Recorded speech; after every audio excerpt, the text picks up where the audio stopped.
Recorded Books and R.B. Digital present Death and the Language of Happiness by John Straley. Narrated by David Chandler. O indigence at the root of our lives, how poor is the language of happiness. Everything's happened before and will happen again, but still the moment of each meeting is sweet. Osip Mandelstam. Chapter 1. Sitka, Alaska, May. William Flynn had been a fine gardener by Alaskan standards, and some people maintained he had also been a terrorist. All I know for certain is he raised a garden in tough country, and he loved flowers the way other men love beautiful women. This story is about how William Flynn both was and was not responsible for the murders of two young people almost 80 years apart. Like most things in southeastern Alaska, the story begins in the rain. The drops were falling hard as coins on an aluminum travel trailer parked under the mountain ash tree. The red berries from the tree had long ago bled into black pulp on the thick mache of matted leaves. New grass sprouted in the disturbed ground.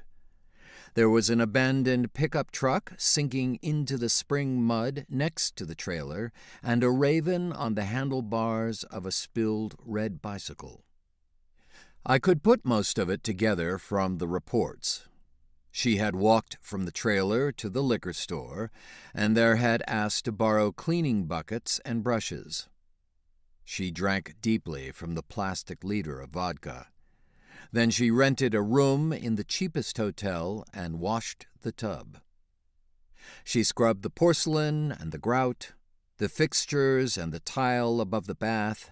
She spent perhaps 2 hours doing it, as carefully as if she were trying to polish one white pearl out of the world dark as coal.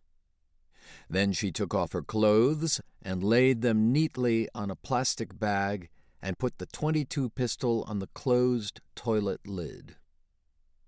She let the water run a long time, clearing it of any trace of rust, then lowered herself into the tub slowly, her lean body creating and filling the hole in this tiny artificial lake.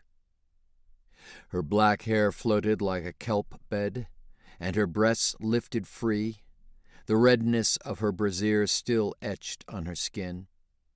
She scrubbed her bruised and calloused knuckles. She washed her hair. She gripped an orange stick in her shaking hands, pushing the cuticles back from the half-moons of her fingernails. She used cotton swabs and alcohol to clean the pink folds of her ears and around the creases near her eyes and nose. When the young policeman knocked on the door, he called out that her children had been badly beaten. But there was only the sound of running water on the other side of the door. When the policeman opened it with his weapon drawn, he saw the young woman's face pulled out of shape like a sagging rubber mask.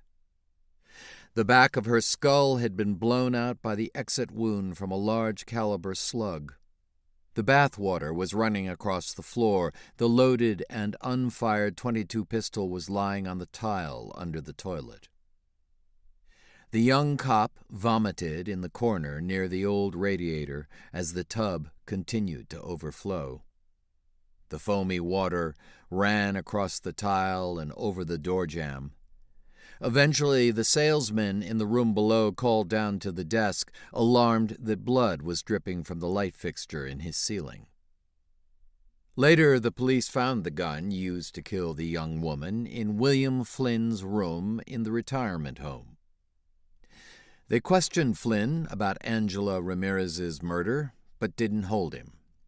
I don't suppose they were too worried about losing him, thinking, as most people would, that a 97-year-old man couldn't run very fast or far.